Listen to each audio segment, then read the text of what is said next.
Ahoj, vítám vás u nového videa po hodně dlouhé době. A dnes budeme vařit a budeme dělat lívanečky z cottage sýra. Takže doufám, že se vám bude video líbit a omlouvám se předem zase za osvětlení. Já vím, že není nejlepší, ale opět prostě natáčím v úžasnou hodinu. Momentálně v 10:30 večer, takže když prostě čas nemám, takže se když tak omlouvám. Teď si můžeme připravit všechny ingredience, kterých je myslím celkově 6 nebo 5 a můžeme se na to vrhnout. Tak, máme tady všechny ingredience, ovesné vločky, syrup, který nevím, jestli tam budu dávat, protože už je tady fakt dlouho a už byl i otevřený a je tady už asi rok. Takže ten asi úplně budu muset nahradit něčím jiným. Pak 2 vajíčka, cottage sýr a sůl. Teď si zde vezmu mixér a půjdu si rozmixovat ty vločky, jelikož z nich vlastně v podstatě má být taková vločková mouka. Vločky v tom mám půlku hrnku a teď se jde mixovat. Vločky máme hotový, takže tam všechny nasypeme a teď vlastně necháme vločky zvlášť. Vlastně si můžu ještě přesypat do toho hrnečku zpátky.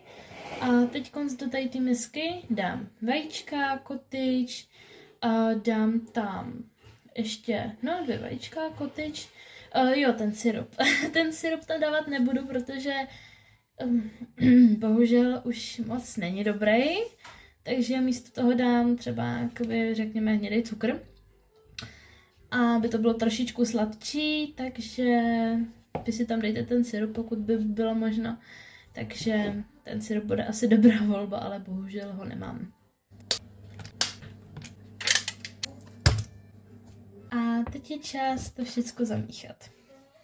Máme to rozmixovaný. Teď akorát je na řadu tam hodit vločky. A ještě tam dát špetku soli. Tak a můžeme znovu míchat. Teď, když to tak míchám, tak si říkám, že můžete vlastně ten syrup nahradit medem. Já si myslím, že je to dobrá náhražka. Tak, mám to zamíchaný a já si myslím, že konzistence je úplně skvělá. Já nevím, proč to se ukazuje jak prostě přesvětlený, já fakt z toho nemůžu. Ale si myslím, že konzistence je jako fakt super. Tak by to asi mělo být.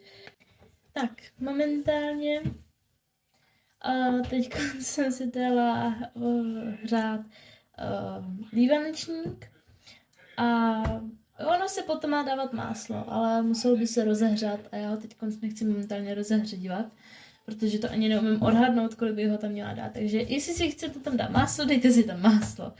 Já si tam teď dám olej, protože je to pro mě jednodušší. A přece jenom dělat jídlo prostě skoro v 11 večer, tak taky není ideální. Tak, takhle už se nám smaží ty lívance a já si myslím, že super. Voilà. No a tolik jich je. Jako fakt kupa jich je. No, jenomže je smutný, že tohle je jenom úvodní fotka. Takže jakoby vypadá to krásně, ale bohužel jich tolik není. Je jich jenom 10, ale jakože na produkční fotku by vypadaly úplně luxusně. No a my jsme u konce. Lívance jsou hotový a jsou výborný. Jako chutná to, jako když je v nich trošku tučnější tvaroh. Takže jsou jako moc dobrý. A to bude pro dnešní video všem. Já doufám, že se vám líbilo a že si z toho třeba něco uděláte. Já jsem ještě, když tak napíšu nevím, jak se to jmenuje. No prostě napíšu pod video recept. Ještě. Takže tak. Tak se mějte. Dobrou noc, dobré ráno. A tak se mějte a ahoj.